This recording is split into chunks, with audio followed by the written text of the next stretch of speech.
Mobil melaju tak terkendali ke arah wanita ini. Dan perut wanita ini masih ada bayi yang belum cukup bulan. Karena tidak sempat menghindar, wanita itu membalikkan badannya dan melindungi perutnya. Lalu dia ditabrak oleh mobil dan jatuh ke lantai. Tolong aku. Tolong selamatkan aku. Aku masih punya bayi di perutku.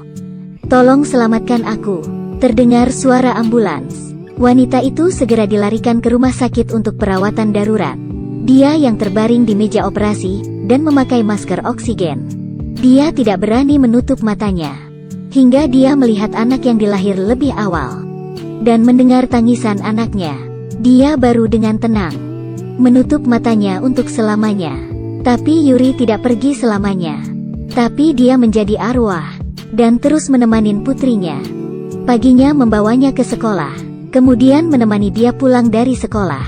Malamnya dia menemaninya tidur.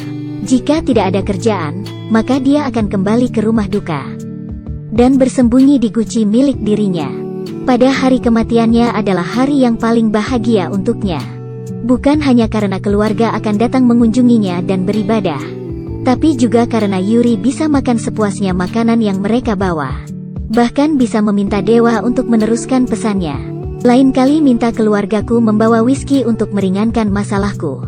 Tapi dia lupa, hari ini juga hari yang paling menyedihkan bagi keluarga. Ayahnya menangis ketika dia menatap foto putrinya.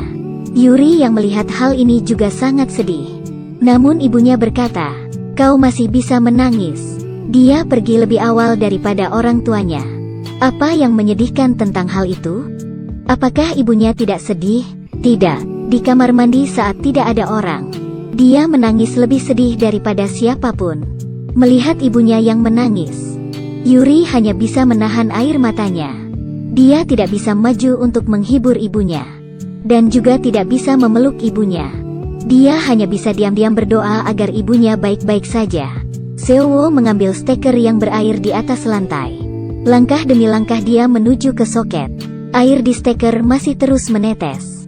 Yuri yang melihat ini, dia bergegas untuk menghentikannya, tapi tangannya tidak bisa menyentuhnya. Untungnya, ibu tiri datang tepat waktu, sehingga Seo-woo terlepas dari bahaya. Yuri yang melihat itu, akhirnya dia melepaskan semua perasaan di dalam hatinya. Ya, dia sudah mati. Bagaimana mungkin bisa memegang putrinya? Bahkan melihat putrinya yang silau oleh sinar matahari hingga tidak bisa membuka mata. Dia bahkan tidak mampu. Dia hanya bisa menemani putrinya secara diam-diam. Tapi meski begitu, dia sudah merasa sangat puas. Dan hari ini saat Yuri menjemput Seo-woo pulang sekolah, tiba-tiba tersedot ke pohon oleh sebuah kekuatan. Ternyata itu adalah kekuatan dewa. Dia tidak diizinkan untuk mengikuti putrinya. Tapi dia tidak pernah menurutinya. Dewa tidak bisa menghentikan dia. Sehingga dia pun terpaksa memberitahu ibu tiri Seo-woo. Di rumah mereka ada roh-roh jahat. Dan dia menjual jimat kuning agar terlindung dari roh jahat. Yuri melihat itu, dia segera menghentikannya. Tapi saat itu, Seo-woo tiba-tiba menepuk wanita dewa itu. Dewa itu tersenyum dan menundukkan kepalanya. Tapi menemukan bahwa Seo-woo tidak melihat ke arahnya, tapi ke Yuri yang di samping. Apakah anak ini bisa melihat arwah? Saat dewa itu terpana, Yuri menggunakan kesempatan ini dan pulang bersama putrinya. Ketika sampai di rumah, dia menemukan roh tersembunyi di sini. Karena dia takut itu akan mempengaruhi kesehatan Seo-woo. Yuri ingin mengusirnya, tapi roh itu berkata kepadanya, "Dia bisa melihat kita." Omong kosong. Yuri mengusir roh itu. Saat itu Seo-woo baru saja masuk. Saat melihat Yuri, dia tidak bereaksi sama sekali. Tapi saat dia akan menabrak Yuri,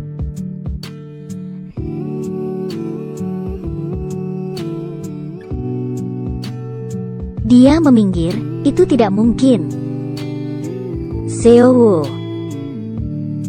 Ya. Yuri terkejut hingga terduduk di atas lantai. Untuk mencari tahu kebenaran, dia hanya bisa menemukan dewa wanita itu. Akhirnya dia tahu. Rupanya karena dia terus-menerus di samping Seo-woo, menyebabkan Seo-woo lebih lemah daripada orang lain. Itu sebabnya dia bisa melihat arwah. Dan karena itu juga, setan-setan kecil akan berkumpul di sekitar Seowo. Tapi dia masih muda. Dia tidak bisa membedakan yang baik atau buruk. Dalam sekejap mata, dia ditipu oleh setan kecil. Yuri masuk ke kulkas dan menemukan Seowo dalam keadaan pingsan. Dia ingin membawa putrinya pergi, tapi tangan tidak bisa menyentuhnya. Dia hanya bisa berteriak. Dia berlari untuk memberitahu guru, tapi guru tidak bisa mendengar suara dari arwah. Terpaksa Yuri berlari kembali ke lemari es.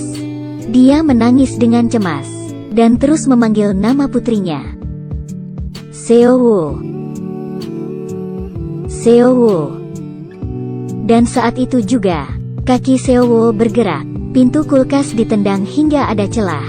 Pada detik itu juga guru lewat di depan dan melihat kaki yang dari lemari es, sehingga dia bergegas mengendong Seowo keluar. Kemudian para guru mengantarnya ke rumah sakit. Untungnya, semuanya dalam keadaan aman. Tapi para guru merasa aneh. Anak-anak bahkan tidak tahu di mana dapur. Bagaimana bisa Seowo masuk ke lemari es dengan sendirinya? Tapi Yuri sangat jelas, karena sebelum dia menemukan Seowo, dia melihat setan kecil keluar dari lemari es. Seowo dibawa oleh setan kecil itu. Seowo bisa menarik perhatian arwah-arwah. Itu semua karena Yuri terus mengikutinya untuk waktu yang lama. Terpikir olehnya, dia hampir menyebabkan Seowo meninggal. Yuri terjatuh di lantai dan terus menangis. Kemudian dia berjalan di jalan dalam frustrasi. Melihat orang-orang di sekitar begitu bahagia. Muka mereka penuh dengan senyuman. Seperti dunia ini, hanya ada satu orang yang ditinggal sendirian. Yuri berjongkok di jalan dan sangat marah atas ketidakadilan sang kuasa. Dia hanya ingin melihat putrinya tumbuh dewasa. Apakah itu juga tidak boleh? Pada saat itu juga, langit tiba-tiba bersuara, disertai dengan kilat dan petir. Salju pun turun saat itu. Kemudian berubah menjadi es dan jatuh ke bawah. Orang di sekitar berlari menyelamatkan diri sendiri. Akhirnya, hanya Yuri yang tertinggal di tengah jalan. Tidak tahu berapa lama kemudian, kepingan salju jatuh di bahu Yuri. Tapi kali ini, salju perlahan-lahan mencair. Orang yang lewat juga mulai menghindari Yuri. Apakah semua orang bisa melihatnya? Dia kembali dari kematian? Yuri menghentikan orang yang lewat dan berulang kali bertanya. Kalian, bisakah melihatku? Dia benar-benar hidup. Yuri bergegas ke taman kanak-kanak. Kali ini, dia memeluk Seowo dengan erat. Suhu pelukan ini membuatnya menangis. Saat ini, dia benar-benar merasakan kebahagiaan menjadi seorang ibu. Tapi kebahagiaan selalu tidak lama. Dewa wanita itu memberitahu Yuri, dia hanya ada waktu 49 hari di sana. Dalam waktu ini, jika dia menemukan tempat untuk diri sendiri, maka dia bisa hidup selamanya. Jika tidak, dia akan hilang selamanya. Yuri bisa kembali dari kematian adalah sebuah keajaiban. Bisakah dia melakukan keajaiban berikutnya? Di atas adalah drama Korea, Hi Bye Mama. Jika hanya menonton episode pertama, itu sudah membuatku menangis. Teman yang tertarik dapat mencari sendiri film ini. Terima kasih, bye-bye.